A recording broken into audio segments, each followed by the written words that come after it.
Buenas tardes, yo me llamo Romero Claudio Montserrat Andrea y les voy a hablar sobre la Ilustración.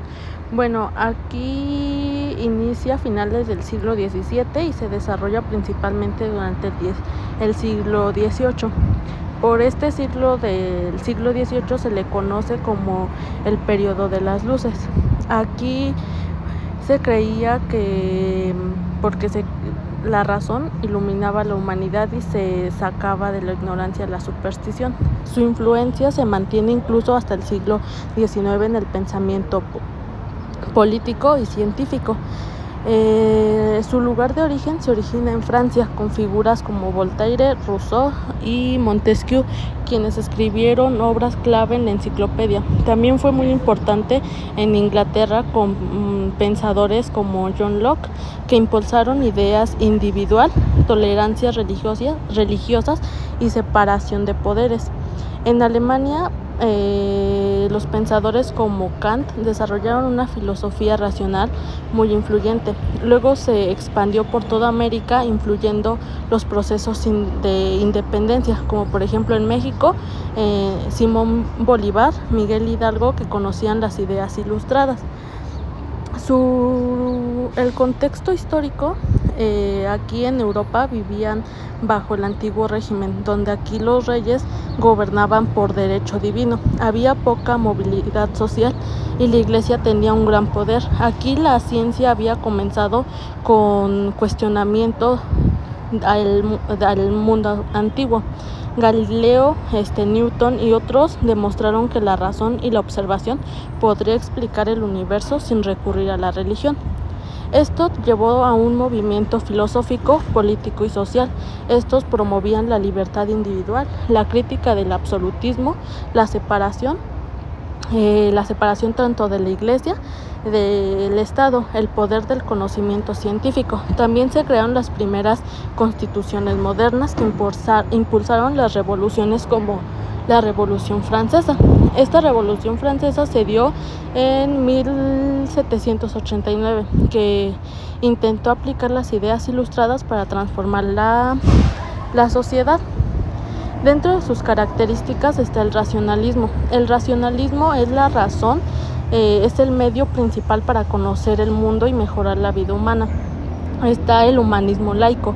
Aquí se cree que el valor del ser humano sin necesidad de basarlas en la religión. También está el progreso. Aquí se tiene fe en que la humanidad puede avanzar mediante la ciencia y la educación. Universalismo, las verdades científicas y morales deben ser válidas para todos los seres humanos. La crítica y la autoridad social, la crítica y la autoridad tradicional. Aquí hubo un rechazo de las dogmas impuestos por las monarquías y la iglesia. Está el enciclopedismo. Aquí el conocimiento debe organizarse y difundirse. La enciclopedia fue clave también. Estuvo la educación como arma. Aquí se promovió la alfabetización y la formación de ciencias como la forma de liberar a los pueblos. Dentro de esta entra el uso de la razón en la Ilustración. La razón es vista como una herramienta suprema para comprender y transformar el mundo. Los filósofos como Kant decían que la Ilustración era la salida del ser humano de su minoría de edad, es decir, de su dependencia de la autoridad. Gracias al pensamiento crítico y autónomo, todo debe ser cuestionado, analizado y comprendido racionalmente. Religiones, leyes, poder político y moral. También en el uso de la razón se busca explicar el universo de la sociedad como si fueran máquinas lógicas regidas por leyes claras y universales. El uso del sentimiento. Aquí en la Ilustración el uso del sentimiento era visto como una debilidad humana que podía llevar a errores. Se consideraba que el exceso de emociones podían conducir al fanatismo y al desorden. En la literatura y el arte se preferían los temas sobrios, equilibrados y racionales. Las emociones eran toleradas solo si ésta estaba bajo el control de la razón, como por ejemplo en obras neoclásicas como el Racine. Y por último está la belleza dentro de la Ilustración. Aquí la belleza se relacionaba con lo clásico, simétrico, racional y universal. Se inspiró en el arte de la Grecia y la Roma antigua. Se valoraba el orden, la proporción, la claridad y la moderación. En arquitectura y pintura predominaban el neoclasismo. Aquí eran líneas rectas, columnas, equilibrio y sobriedad, como por ejemplo los edificios como el Panteón de París o las pinturas de David. Y pues eso sería todo de la Ilustración. Buenas tardes, yo soy Roberto Aguilar Navarro y les voy a hablar un poco sobre el romanticismo. En el romanticismo vamos a ver varios puntos, como lo es el periodo, el lugar de origen, el contexto histórico y las características, también el uso del sentimiento, el uso de la razón y la belleza. Como primer punto tenemos el periodo. En el periodo es del surge a finales del siglo XVIII, alrededor de 1770, como una reacción al racionalismo ilustrado. Tiene su auge en la primera mitad del siglo XIX, hasta aproximadamente 1850 y 1860. Luego influye a movimientos como el modernismo y el expresionismo. Como segundo punto tenemos el lugar de origen. Nace en Alemania con filósofos y poetas como Goethe y los hermanos Schlegel. En Inglaterra se desarrolla con poetas como William Blake y pronto se extiende por toda Europa y América Latina, influyendo en literatura, música, pintura y también filosofía. El siguiente punto es el contexto histórico.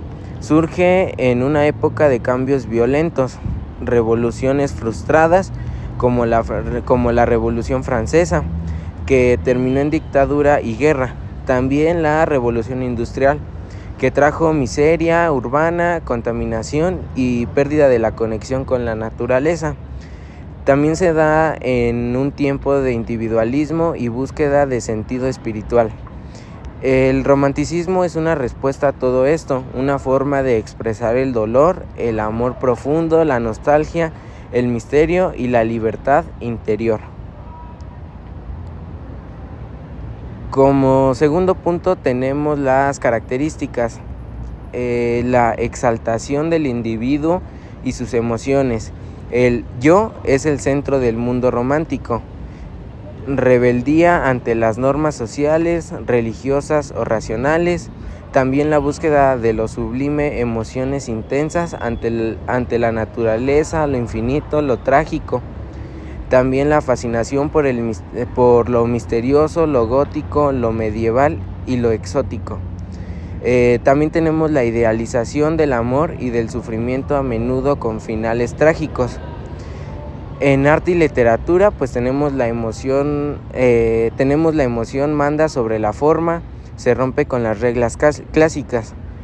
En música, compositores como Beethoven, Chopin y Liszt exploraron pasiones humanas.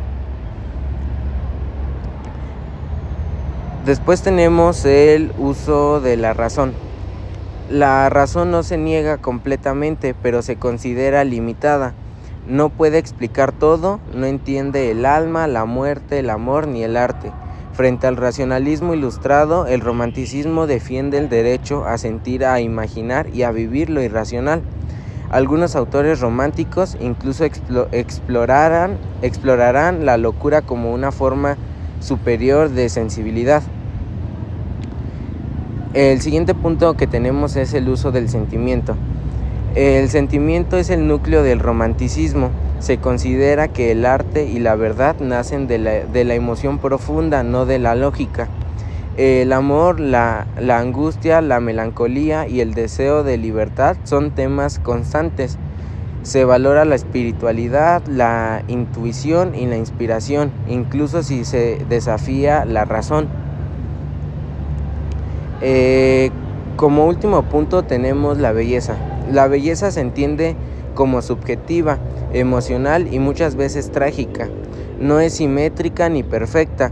Puede haber belleza en el caos, en lo oscuro, en lo incompleto. También se inspira en la naturaleza salvaje, las rutinas, las tormentas, los cementerios y lo desconocido. En pintura destacan artistas como Caspar, David Friedrich, que muestran paisajes melancólicos o escenas dramáticas.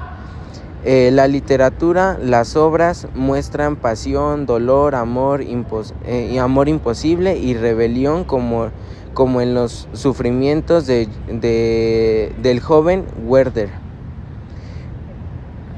Por último tenemos la conclusión, y en la conclusión podemos identificar que la ilustración se basa principalmente en el uso de la razón. La razón es el núcleo de la ilustración, y en el romanticismo es lo contrario, ponen principalmente el sentimiento y la razón la ponen como algo secundario.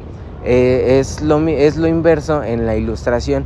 La ilustración, el núcleo es la razón y los sentimientos son como una parte secundaria en esta rebelión.